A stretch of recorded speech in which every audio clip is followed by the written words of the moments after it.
guys, it's Danny. So today we're gonna talk about the new Sulawesi shrimp setup. I told you in one of my previous videos that I intend to actually use the smaller tank for the Sulawesis because the shallow, I needed it for something else. I don't know if I posted the video of that shallow yet, but I will. It's for the zebra plecos. Yeah, very exciting. But I felt like it was a little too big for the amount of shrimps that I had and for how they behaved. Sulawesi shrimps, the Cardinals that I have, they're not like your typical cherry shrimps. And as I've discovered, they actually, I think, do prefer this tinier setup more. So I'm gonna tell you a little bit about it at the end of this video. Maybe I'll find a chair so I stop doing this business. Oh, that's better, but like my knees are killing me. Anyway, so I'll first go ahead with the setup, show you how I put it together, and then with some conclusions, and I'll go find a chair as well. Be right back. Alright, so there isn't actually much for this build. The tank is a custom-made low-iron glass cube. The filter I'm gonna use is a Sun Nano hang-on filter. It's one of the best and cheapest hang-on filters that I have around. I do have a video on it as well. Lights? We don't have lights. We're just getting the lights that I have on this shelf, which are grow lights. And then we're gonna have a heater. It's a Tetra heater. You will see in the video there is a Cardinal heater, but I decided to change it afterwards because the Tetra heater looked better. The sand is definitely a change. I used a dark colored sand from JBL, and all of the decorations inside come from my previous setup, so I was able to move all of the inhabitants in this tank in the very same day. I also took the Chem matrix in my previous filter and put it in this one. And now comes the fun part to actually catch these shrimps, and I discover I actually have a lot of them. There's also a vampire shrimp, which, oh my gosh, I think he's more than a year old at this point. I put him there at some point and never saw him again. I thought he was gone, but he's still here. I also decided to not keep the cherry shrimp together with the Sulawesi shrimps. They did their job. They say they act like bitter shrimp and make the Sulawesis less shy. I did not find it to be the case, so there's no need for the cherry shrimps anymore. Alrighty, much better, right? So, what I've discovered ever since I did this tank is that the Sulawesis, which are very, very shy shrimp, they're actually out a lot more. Because by compressing the space, I pretty much compressed a little bit the whole colony as well. So they see each other more often, is what I'm thinking. So they are not so fearful to come out of hiding. Mind you, I removed all of the red cherry shrimps that I used to have in this colony, and there were a few.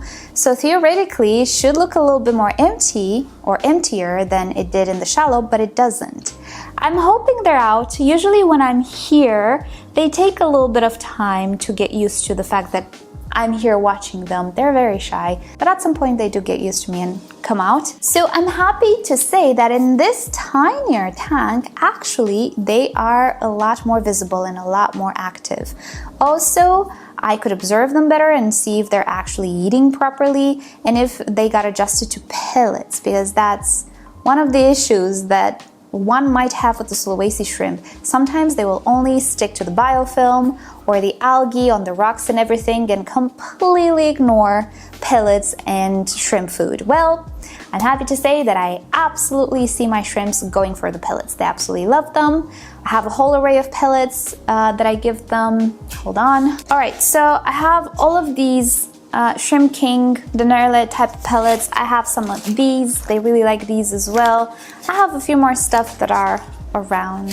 Yeah, I'm always redecorating the space, so I never know where everything is. I also use these things, Bacteria E and Shrimp Fit, from time to time. I try not to use them way too much because they create biofilm and it can become too much. If I put too much in here, I'm gonna start to have foam at the surface and a little bit too much nitrogen, I suspect.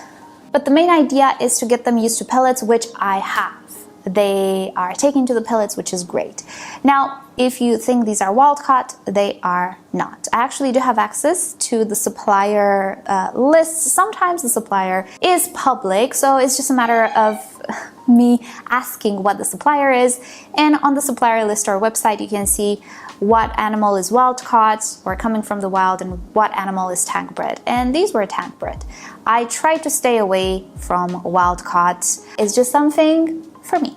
I try not to get wild caught stuff. And in the world of aquariums, It's not always possible. I mean, the otocinclus, many times they do come from the wild, sometimes no, sometimes they are tank bred, and I do plan on a project where I make a tank only for otocinclus and try to breed them because I like them, they're very useful in my tanks. I just don't like the idea that they're wild caught. So I didn't purchase some otos in a while. I will purchase more.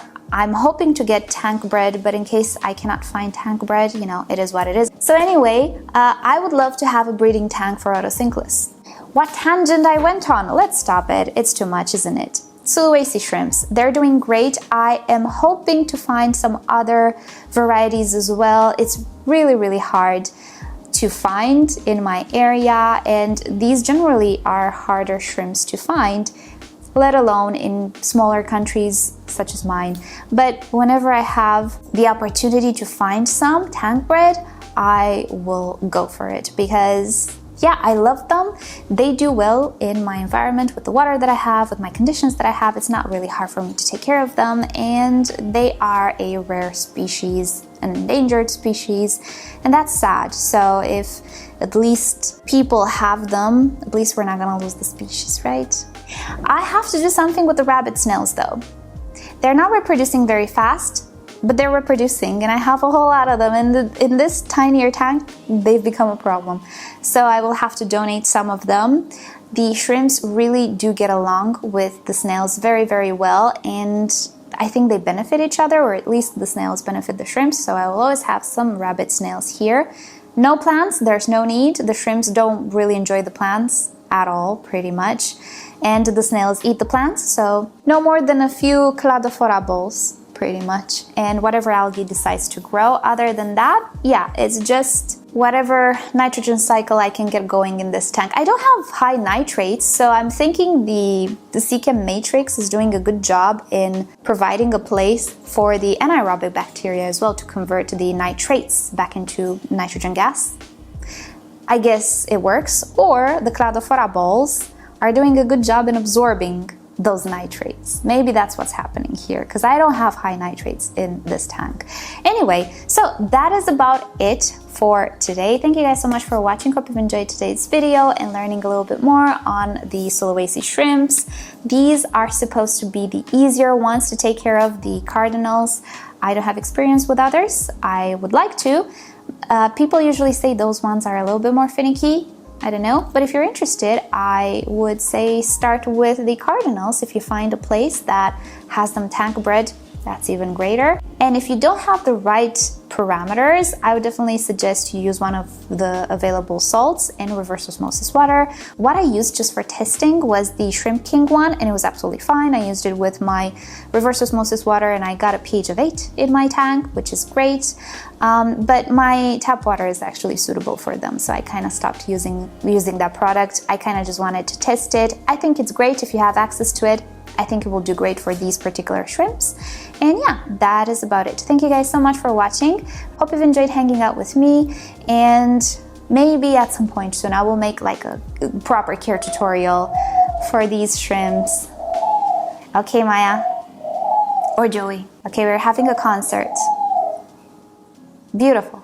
Yeah, I don't actually have a care tutorial for these guys because like the past year is the first time that I'm keeping them. So I will be sure to make one.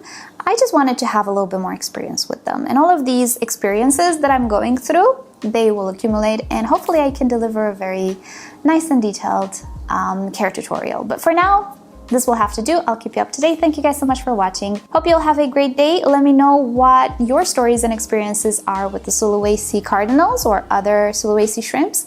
And yeah, I'll see you guys next time. Bye.